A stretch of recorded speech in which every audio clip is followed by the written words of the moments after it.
할렐루야. 여러분을 사랑하고 축복합니다. 이제 절반 돌았습니다. 반환점입니다.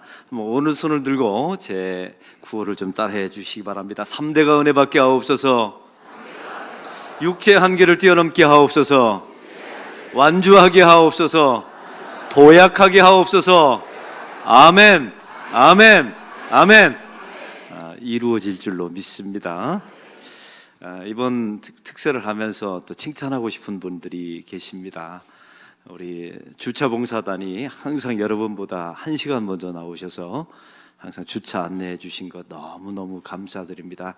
우리 대표 순장님들이 또 1시간 먼저 나와서 안내해 주신 것 너무 감사하고, 오늘 또 하이파이브 해주신 우리 남선교 회원들 나비 넥타이 아주 포인트가 좋았습니다. 너무너무 액티브하게 해주셔서 감사합니다. 오늘 찬양도 감사합니다. 여러분, 제가 왜 이런 칭찬을 아침부터 시작하냐면, 목회를 하면서 저에게 한 가지 비워야 될 부분이 있다면 제가 칭찬하는데 인색하더라고요. 그래서 저부터 좀 바꿔보려고 아침부터 칭찬하게 된 것입니다. 여러분, 이런 습관들이 들어지게 된다면 하나님께서 저와 여러분의 인생을 더 귀히 써주실 줄로 믿습니다. 우린 첫날에 독수리에 대한 말씀을 통해서 비움에 대한 말씀을 나눴습니다. 독수리는 뼛속까지 비워야 날 수 있는 새였다라고 제가 말씀을 나눴죠. 그러나 이 독수리는 비우는 것만으로 끝나는 게 아닙니다. 그 비운 곳을 하나님에 대한 소망으로 채우셔야 돼요. 예수님에 대한 소망으로 채워야 합니다. 그런데 이렇게 채우면 무거워지는 게 아니라 우리의 인생을 가볍게 만들어줍니다. 할렐루야. 그리고 우리가 도약하고 싶다고 해서 그냥 도약되는 게 아닙니다. 은혜 받은 것만큼 도약할 수 있어요. 한번 따라해 봅시다. 은혜 받은 것만큼 도약할 수가 있습니다. 이걸 항상 잊지 마시기 바랍니다. 우리 자신의 힘과 노력으로 도약하는 존재가 아니에요. 하나님께서 우리를 그렇게 지으시지 않았단 말이죠. 하나님의 은혜가 공급되어질 때 그만큼 우리는 점프 도약할 수 있다는 사실입니다. 오늘 말씀은 연단입니다. 그러면 독수리가 그냥 됐겠습니까? 여러분, 이 새들의 왕좌를 차지하고 있는 이 독수리는 그냥 되어지는 존재가 아니었습니다. 우리는 두 가지 예를 알고 있을 것입니다. 어린 독수리가 되려면 어미가 그 어린 독수리를 물고 저 산 정상으로 절벽 꼭대기로 올라간다는 겁니다. 그리고 그 어린 독수리를 밀어버린대요. 그래서 뚝 떨어져서 날면 그냥 놔두고, 날지 못하면 또 독수리가 내려와서 채서 다시 올라가고, 이런 것들을 반복해서 이 독수리 날개의 힘, 처음에 날 수 있는 그 처음에 날갯짓 할 수 있는 힘을 키워준다는 겁니다. 여러분, 그래서 그 낭떠러지 끝에서 어미새가 독수리 새끼를 밀어뜨렸을 때 그 새끼는 무슨 생각을 했을까요? 어미가 나를 죽이는구나. 근데 사실은 그게 죽이는 것이 아니라 그 새끼를 살리는 겁니다. 여러분, 이게 바로 독수리로 만들어지는 과정입니다. 또 독수리와 가장 비슷한 맹금류가 있어요. 그게 바로 솔개입니다. 여러분, 솔개의 이야기를 들어보신 적이 있습니까? 솔개는 부리가 평생 한 70년 정도 수명이 된답니다. 독수리하고 비슷해요. 근데 이 부리가 이렇게 자라면 앞으로 구부러져서 자기 가슴팍을 파고든답니다. 또 깃털을 가만 놔두면 깃털이 오래되어서 무겁게 되어서 나중에 솔개가 날지 못하게 된다는 거예요. 근데 40년 살았을 때 이 솔개가 중대한 결정을 해야 된다는 겁니다. 이대로 가만히 있다가 1년 내로 죽을 것인가? 왜?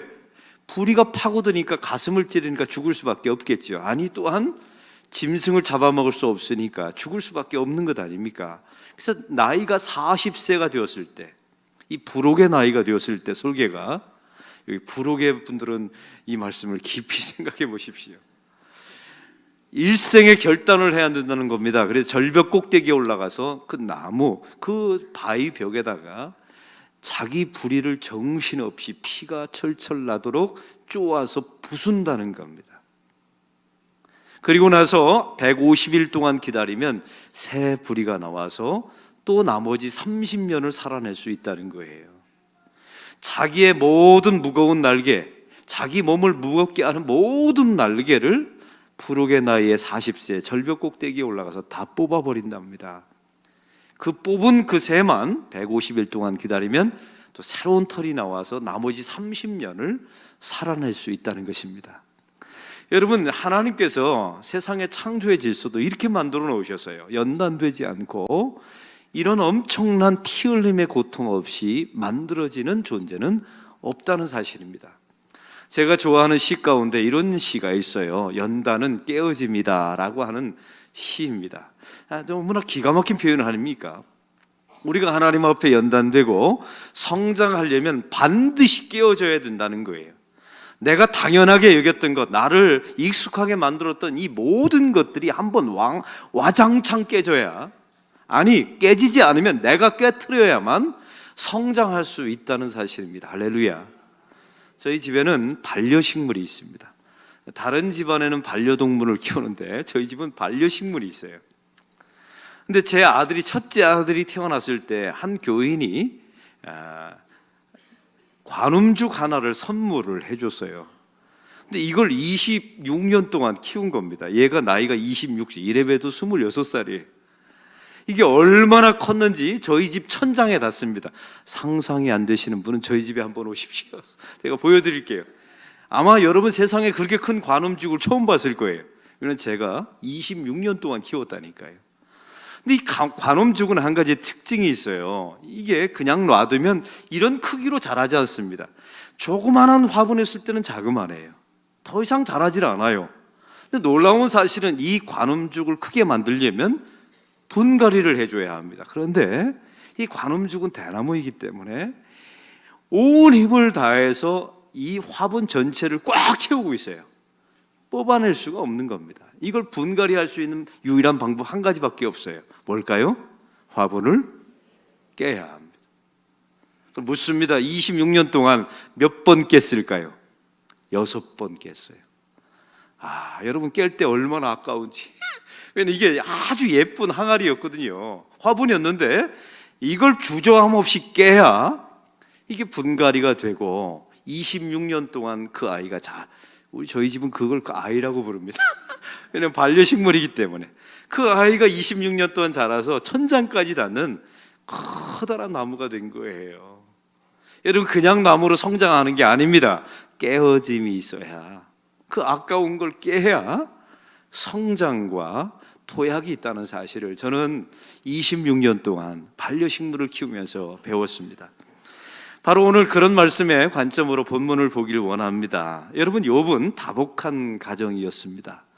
아들이 7명이었죠. 그리고 딸이 3명, 합해서 10명의 자녀를 둔 아주 다복한 자녀였어요. 성경에 보면, 욥기에 보면 재산이 얼마나 많았는지 모릅니다. 근데 하나님께서 사단에게 이 욥을 자랑합니다. 너 세상을 돌아보았느냐? 이렇게 사단에게 하나님께서 말씀하시는 거예요. 세상에 돌아봤을 때 욥이라고 하는 사람을 보았느냐? 사단이 대답합니다. 예, 봤습니다. 그 욥이라고 하는 사람은 얘는 참 정직하고 의롭고 여호와 하나님을 경외하는 사람이다. 하나님께서 자랑을 한 거예요. 하나님은 아무나 자랑하지 않습니다. 그럴 만한 사람을 자랑했겠지요. 근데 사탄이 그 다음 절에 보면 이런 말을 합니다. 하나님, 욥이 까닭 없이 하나님을 경외했겠습니까? 이런 말을 해요. 욥이 까닭 없이 하나님을 경외했겠습니까? 세상의 모든 사람들은 다 이유가 있어요. 하나님을 섬기는 것도 이유가 있고 우리가 예수를 믿는 것도 이유가 있죠. 근데 참 이상한 것은 하나님은요, 우리를 진짜 까닭 없이 사랑하세요. 할렐루야. 조건이 없어요. 하나님은 우리에게 어떤 거래를 하지 않습니다. 그래서 항상 세상은 까닭 있게, 분명히 까닭이 있기 때문에 우리가 하나님을 섬기는 것이다 라고 말하지만 하나님의 은혜는 전혀 달라요. 이때 하나님께서 사단에게 이런 말을 합니다. 그러면 이 사단이 말하는 내용이 이거거든요. 하나님이 돈 주시니까, 자식을 10명이나 주니까, 하나님께서 건강 주시니까 그것 때문에 하나님을 믿는 겁니다 라고 말한 거예요. 이때 하나님께서 이 본문 전체를 통해서 말하고 싶은 게 이런 겁니다. 그럼 한번 치워보자 해서 치운 겁니다. 건강을 치우고 자식을 치우고 재산을 다 취했어요. 여러분, 그랬을 때, 치웠을 때 이 욥이 하나님을 원망하고 저주했습니까? 저주하지 않았어요. 주신 자도 여호와시요 거두어 가신 자도 여호와시니 하나님께 영광이 있을지어다 라고 고백합니다. 이 말씀을 통해서 하나님의 말씀이 맞았던 거예요. 욥은 돈 때문에 하나님을 믿었던 사람이 아니었던 겁니다. 하나님이 주신 건강 때문에 욥은 하나님을 경외했던 사람이 아니었던 거예요. 하나님이 주신 자식 때문에 하나님을 경외했던 사람이 아닙니다. 여러분, 그래서 한번 치워봐야 돼요. 그래야 우리의 믿음이 진짜인지 가짜인지를 알 수가 있어요. 교인들 가운데 보면 두 종류의 교인이 있어요. 어떤 고난과 환난과 질병과 실패가 다가오면 주로 이런 고백을 하죠. 하나님이 어떻게 나한테 이럴 수 있습니까? 라고 말하죠. 내가 무슨 죄 때문에 이런 일을 벌입니까? 하나님, 이 고난은 어느 때까지입니까? 왜 나에게만 있는 것입니까? 하나님, 이 고통 때문에 내가 얼마나 고통스러운지 하나님은 아십니까? 이렇게 부르짖는 교인들이 있어요. 여러분에게 한번 묻습니다. 이건 원망 아닙니까? 이 모든 것이 원망이에요. 근데 우리 교인들 가운데 지금 최근에 제가 만났어요. 이분이 정말 제가 보기에도 감당치 못할 고난과 환난을 당하고 있어요. 근데 이분이 이 두 분인데 두 분이 각자 한마디를 하시는데 이런 말씀을 하시는 겁니다. 목사님, 이 고난 뒤에 숨겨진 하나님의 섭리가 무엇인지 알기를 위해서 기도하고 있습니다. 대단한 믿음입니다. 여러분, 이런 믿음을 가지고 있는 교인들이 여러분 주변에 있어요. 할렐루야. 이 믿음이 여러분의 믿음이 되기를 소망합니다. 또 한 가지, 최근에 며칠 전에 만난 교인이에요. 이분은 이런 기도 제목을 말씀하시더라고요. 목사님, 제가 환난 당하는 건 견딜 수 있어요. 제가 보니까 견디는 것 같아요. 근데 이 나의 고난 때문에 저의 자녀들의 믿음이 흔들리지 않기를 위해서 기도합니다. 여러분, 이건 더 대단한 믿음이에요. 나의 이 고난, 제가 보니까 견디고 있어요. 잘 버티고 있어요. 근데 나의 이 고난으로 인하여 내 자녀들의 믿음이 흔들리지 않기를 원합니다. 여러분, 이런 것들이 주님 안에서 보일 수 있는 좋은 믿음인 줄로 믿습니다. 이런 믿음이 성도를 지켜내는 거예요. 여러분, 이럴 때 써먹으라고 그런 믿음을 주신 줄로 믿습니다. 오늘 본문에 욥에 두 가지 고통이 있습니다. 첫 번째는 이런 상황이 왜 벌어지는지 몰랐다는 사실이에요. 우리도 마찬가지입니다. 우리에게 찾아오는 수많은 고난과 환난이 있을 때 이것이 나에게 왜 찾아왔는지 이 의미를 모를 때가 너무나 많아요. 근데 놀라운 사실은 하나님이 이런 욥에게 항상 침묵하십니다. 제가 언젠가 이런 말씀 드렸죠. 욥에게 하나님이 오셔서 참 미안하다. 내가 너를 믿었기 때문에 사단에게 잠시 고난을 가하도록 허락했을 뿐이다. 내 마음은 그렇지 않다라고 한마디 해줬으면 욥이 얼마나 힘이 났을까요? 나는 너를 끝까지 믿는다. 내가 너를 믿었기 때문에 사단에게 그 시험을 허락한 것이다. 내가 너를 진짜 믿는다라고 말했다면 얼마나 힘이 났을까요? 조금만 참아라. 며칠 후면 이 고난이 끝날 것이다 라고 말했다면 욥이 얼마나 힘이 됐겠어요. 근데 성경에 보면 욥기 전체를 한번 읽어보세요. 그래서 고난당하고 있는 성도들은 욥기를 읽으셔야 돼요. 욥기를 읽어가면서 그 욥에 대하여, 여러분, 욥이 하나님에 대하여 얼마나 많은 기도, 얼마나 많은 시를 지어가면서 자기의 고통을 토로하는지 몰라요. 그런데 하나님은 침묵하십니다. 여러분, 침묵하신다고 하여 하나님께서 저와 여러분을 버린 것입니까? 아니요. 진짜 사랑하는 사람은 가장 가까이에서 아무 말 없이 함께하는 사람이 가장 여러분을 사랑하는 사람이에요. 할렐루야. 이걸 잊지 마시기 바랍니다. 엔도 슈샤쿠가 지은 침묵이라고 하는 책이 있습니다. 아주 유명한 책이고 작년에는 영화로까지 나와서 전 세계 히트를 쳤던 영화입니다. 이 영화의 내용은 이렇습니다. 포르투갈에 예수회라고 하는 신부 모임이 있습니다. 이 포르투갈 예수회가 일본에 포교를 하려고 신부를 보내게 됩니다. 근데 돌아온 소식이 기가 막힌 소식이 들어와 봐요.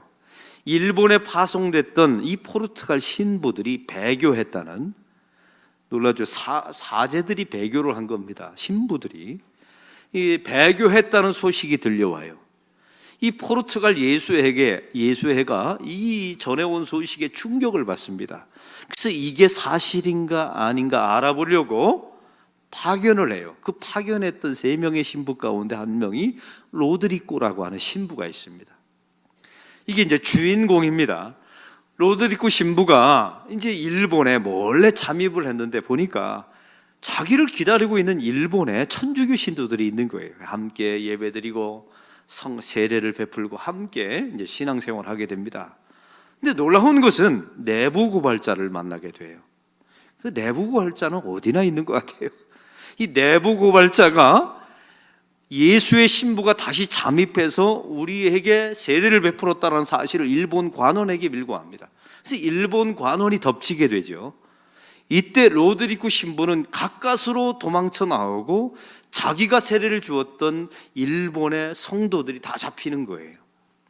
여러분, 이 당시에 천주교를 믿다가 잡히면 무조건 사형입니다. 이 사형시키는 방법이 굉장히 잔인해서요. 일본 바닷가에다가 밀물이 들어올 때 기둥을 박아 놓습니다. 그리고 거기다 매달아 놓는 거예요. 로드리고 신부가 멀리서 이제 쳐다보는 겁니다. 자기가 세례를 베풀었던 성도들이 죽어가는 모습을 보는 거예요. 밀물이 들어오면 발목에 물이 찹니다. 허리까지 물이 차고, 이래서 수장시키는 거예요. 그 모습을 바라보면서 로드리고 신부가 하나님께 이렇게 기도합니다. 하나님, 왜 이렇게 절대절명의 순간에 하나님은 침묵하십니까? 하나님이 전능하신다면서요.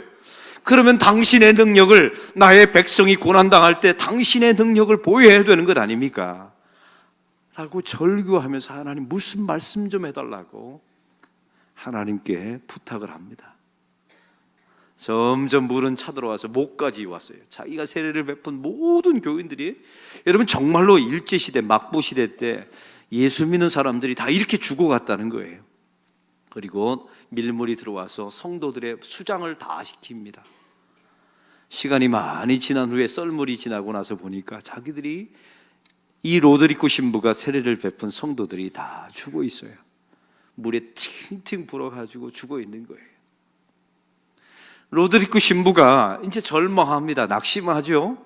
야, 하나님은 안 계신가 보다 하고 저 내륙 깊이 도망 들어가요. 근데 놀라운 사실은 거기도 또 예수 믿는 사람들이 있어요. 세례 베풀고 함께 성례 뵙고 예배를 드리는데 관원이 덮칩니다. 그래서 함께 또 잡혀요. 이번에 로드리고 신부가 자기가 함께 잡힌 성도들에게 이렇게 다짐합니다. 우리 함께 여기서 순교합시다. 이게 하나님의 뜻입니다. 근데 이 당시에 일본 관원들이, 막부들이 배교시키는 방법이 있었어요. 그것은 뭐냐면 하나하나 이 로드리고 신부가 예수를 믿게 한 한 성도를 그 앞에서 죽이는 거예요.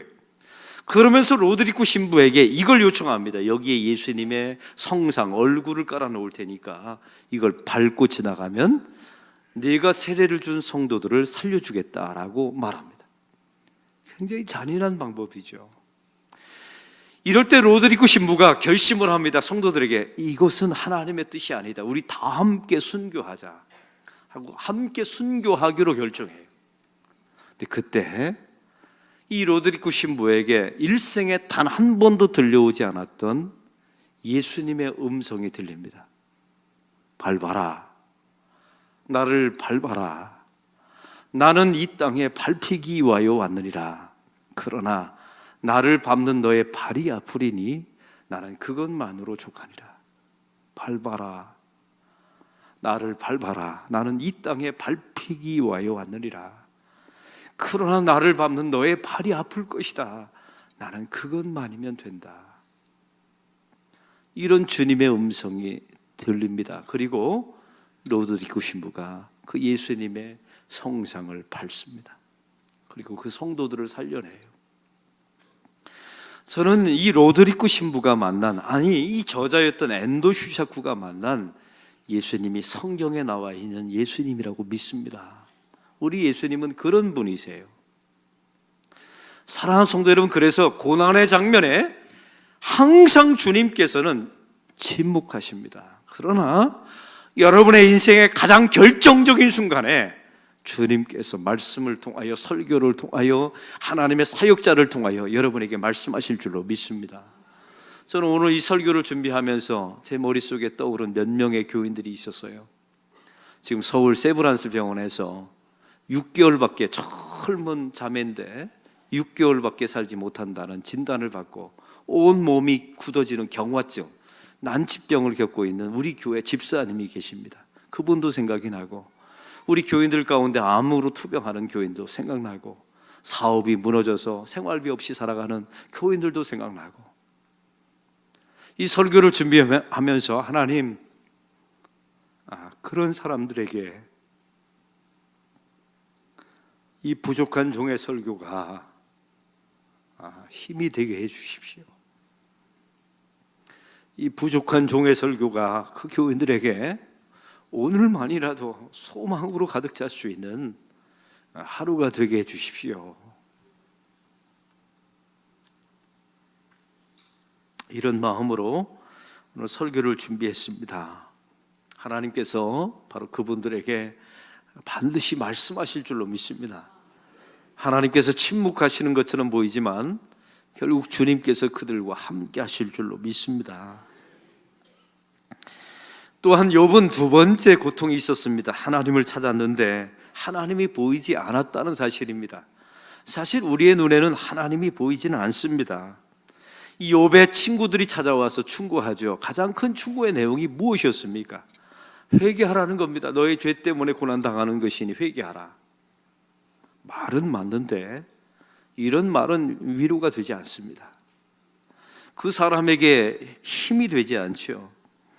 여러분, 욥의 아내가 뭐라고 말했습니까? 가장 가까이 있는 사람 아닙니까? 이 욥에게 가장 큰 고통은 자기 아내의 말이었을 거예요. 그 아내가 이렇게 말합니다. 당신이 그토록 믿었던 하나님을 저주하고 죽으라.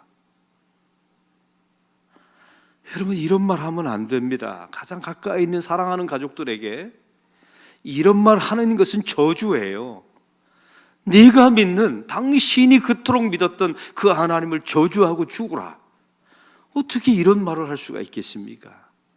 여러분, 욥은 사실은 하나님으로부터 허락된 고난을 받지만 가장 가까이 있는 친구들 때문에, 가장 가까이 있는 아내 때문에 더 큰 고통을 당하는 거예요. 사랑하는 성도 여러분, 그래서 가장 가까이 있는 사람들이 얼마나 중요한지 몰라요. 고난당할 때 이런 말 해주면 안 되겠습니까? 여보, 힘내세요. 내가 기도해 줄게요. 우리 교인들 가운데 고난당하고 있는 성도들이 있을 때 참 기가 막힌 것은요, 그 주변에 기도하는 사람들이 있어요. 남편이 저한테 문자가 옵니다. 목사님, 우리 아내가 요즘 힘들어해요. 목사님이 기도해 주면 힘을 얻을 것 같아요. 남편이 저한테 문자를 보내요. 이런 가정은 기가 막힌 가정입니다. 하나님의 은총의 가정이에요. 내가 함께 있어주는 사람, 말없이 침묵 가운데 그들과 함께 울어주는 사람, 여러분, 이런 사람들이 욥에게 사실 필요했던 거예요. 그런데 이런 사람들이 욥에게는 하나도 없었어요. 오직 한 분밖에 없었지요. 그분이 하나님이셨습니다. 할렐루야. 사랑하는 성도 여러분, 그래서 욥은 이렇게 말합니다. 욥기 23장 8절 9절입니다. 우리 욥기 23장 8절 9절을 우리 한 목소리로 읽겠습니다. 그런데 내가 앞으로 가도 그가 아니 계시고 뒤로 가도 보이지 아니하며 그가 왼쪽에서 일하시나 내가 만날 수 없고 그가 오른쪽으로 돌이키시나 배울 수 없구나. 여러분, 이게 욥의 심정이었습니다. 이걸 한마디로 말하면 두려움 속에 있는 겁니다. 동서남북으로 가도 하나님은 보이지 않는구나.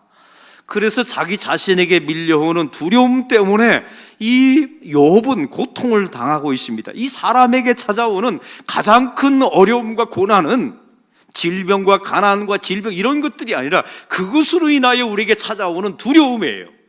근데 놀라운 사실은 이 욥기에 보면 하나님께서 이 두려움을 하나님에 대한 경외심으로 바꾸어 주십니다. 할렐루야. 이게 성도의 도약이에요. 자기에게 찾아오는 늙음과 죽음과 가난과 실패, 수많은 두려움이 왜 없겠습니까? 인간의 감정이기 때문에. 근데 하나님께서는 놀랍게 이 두려움을 하나님에 대한 경외함으로, 하나님께서 나의 고통을 봉인하시고 침묵하셨으나 이 고통 배면 속에 하나님의 은총과 하나님의 섭리가 있다는 것을 믿게 되는 그 신비한 하나님에 대한 경외함으로 하나님의 백성들의 마음을 바꿔주십니다. 이것이 결국 하나님께서 은총적 계기로 만드셔서 내 인생 가운데 이것이 은총으로 바꿔주실 것임을 믿는 하나님에 대한 경외함으로 바꿔주시는 줄로 믿습니다. 이게 하나님의 도약이에요. 예수 믿는 사람들은 세상 사람들이 갖는 두려움을 가지고 있는 존재가 아니에요. 그 비슷해 보이지만 여러분, 경외함도 두려움이거든요. 근데 하나님에 대한 경외함으로 바꾸면 여러분의 인생 속에 하나님이 주신 소망이 생길 줄로 믿습니다. 여러분, 하나님에 대한 경외함이 무엇입니까? 그냥 생기는 게 아닙니다. 자기 자신의 존재에 대한 절망에서부터 시작됩니다. 그리고 하나님에 대한 절대 신뢰와 절대 의존에서부터 시작되는 것이 하나님에 대한 경외함이에요. 그리고 하나님 밖에는 이 문제를 풀어갈 사람이 없노라고 하나님 앞에 고백하고 매달리는 것, 바로 그것이 하나님에 대한 경외함입니다. 우리 주님께서 원하시는 것들이 바로 이런 거예요. 여러분, 욥기를 보십시오. 3장에 보면 이 욥이 처음에는 자기의 생일을 저주합니다. 내가 태어나지 않았더라면 이런 고통이 없었을 텐데 라고 죽고 싶다고 말하죠. 근데 후반부로 가면 이런 사람이 내 인생의 목적을 두신 하나님의 섭리를 깨닫습니다. 그래서 하나님은 언제나 오르시다라는 것을 우리에게 강론하죠. 이게 욥기의 전체 주제예요. 한번 따라 봅시다. 하나님은 언제나 오르십니다. 여러분, 우리는 내가 부유할 때는 하나님이 옳다라고 말해요. 그러나 내가 가난할 때는 하나님이 틀렸다고 말하죠? 아니요. 하나님은 우리에게 말합니다. 여러분이 가난할지라도 하나님은 오르십니다. 우리의 가난과 질병 속에서도 하나님의 섭리와 은총적 계기가 되어서 하나님의 목적을 반드시 이루어내실 줄로 믿습니다. 이 믿음이 있어야 견디고 버틸 수 있는 거예요. 그리고 만약에 우리 죽음으로 끝날지라도 우리의 죽음은 죽을 병이 아니라 결국 하나님께서 우리를 부활시켜 주실 줄로 믿습니다. 이게 성도의 승리는 그래서 최후의 승리가 되는 거예요. 여러분, 이 독수리를 보십시오. 여호와를 경외함이라고 생각하면 한 가지 떠오르는 게 있어요. 이 독수리가 처음에 온 힘을 다해서 하늘을 향해서 도약할 때 이 독수리의 포즈를 한번 생각해 보세요. 이제 묻습니다. 독수리가 땅을 바라봐야 도약할 수 있을까요? 하늘을 바라봐야 도약할 수 있을까요? 여러분, 하늘을 바라봐야 도약할 수 있는 거예요. 성도의 인생도 마찬가지입니다. 내게 주어진 환경과 문제와 어려움을 바라보면 여러분은 도약할 수가 없어요. 나에게 소망을 주시고 나의 유일한 소망의 근거 되신 그 예수님, 그 하나님을 바라보아야 도약할 수 있게 되는 줄로 믿습니다. 여러분, 지굴성 동물이 있다고 말하죠. 이게 양이나 돼지를 말합니다. 이게 땅만 쳐다보고 살다가 목이 굳어진 거예요. 이 성도들 가운데도 이 지굴성 성도가 있어요. 하늘을 한 번 못 바라보네요. 제가 양을 봤는데 양은 그 목자가 그런 말을 하더라고요. 생에 딱 한 번 하늘을 보고 죽는답니다. 여러분, 양이 이렇게 풀을 뜯는 모습을 보셨습니까? 양이 하늘을 바라보면서 우는 거 보셨나요? 그 목자가 말하는데, 목동이 말하는데 단 한 번도 하늘을 안 쳐다본다는 거예요.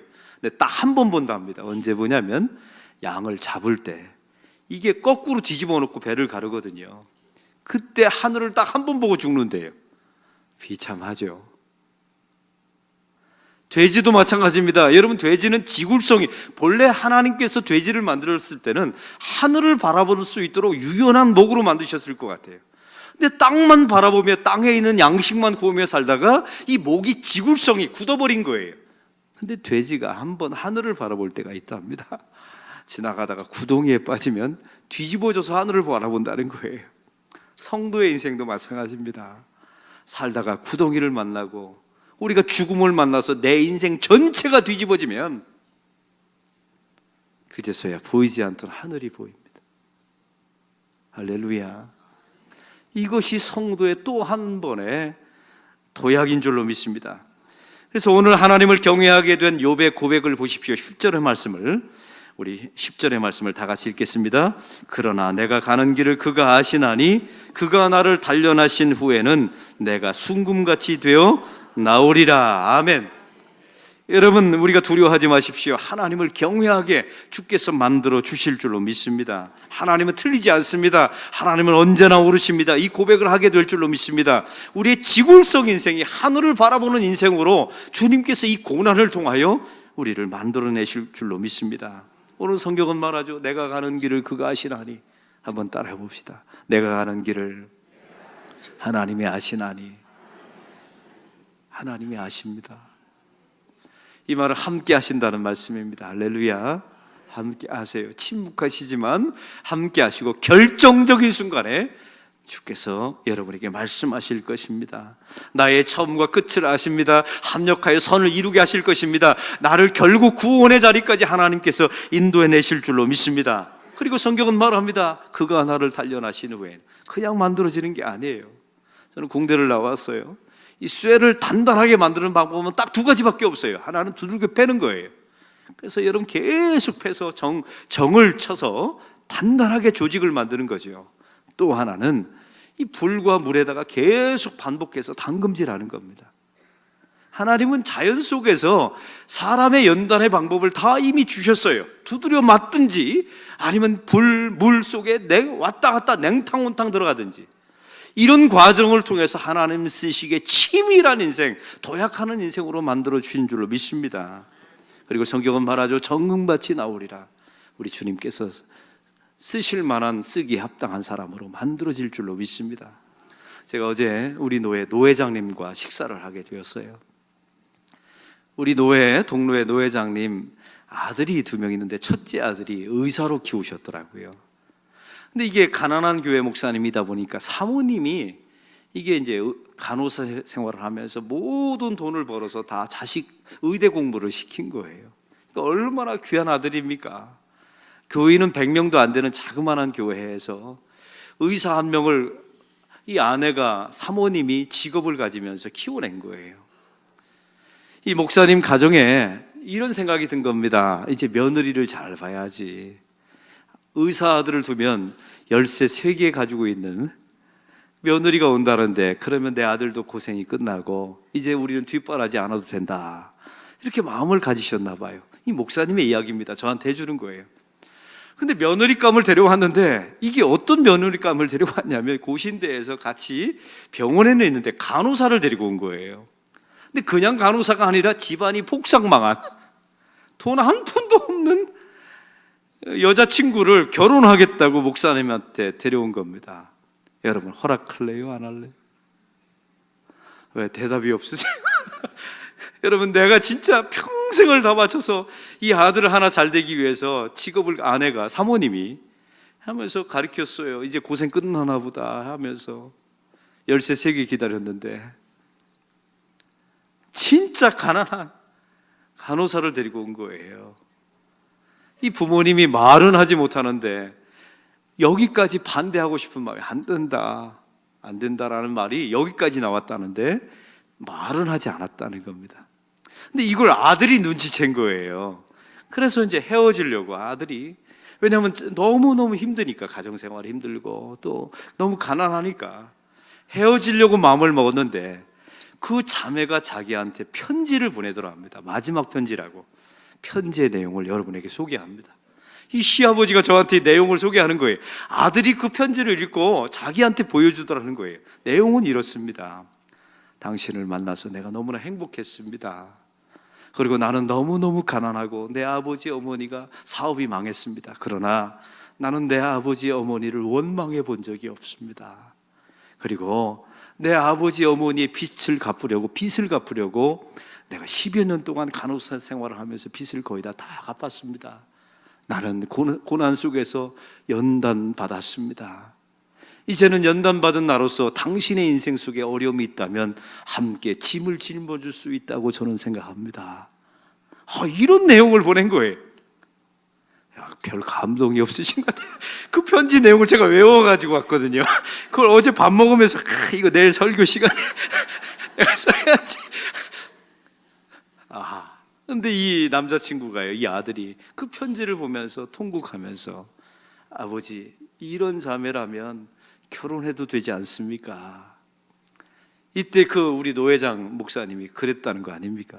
이런 여자라면 돈을 주고라도 사와야 된다. 그래서 결혼했어요. 지난달에 두 달 전에 말이죠.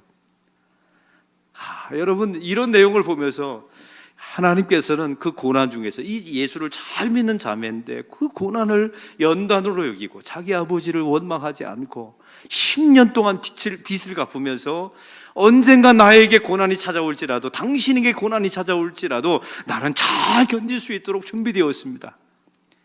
이게 통한 거예요.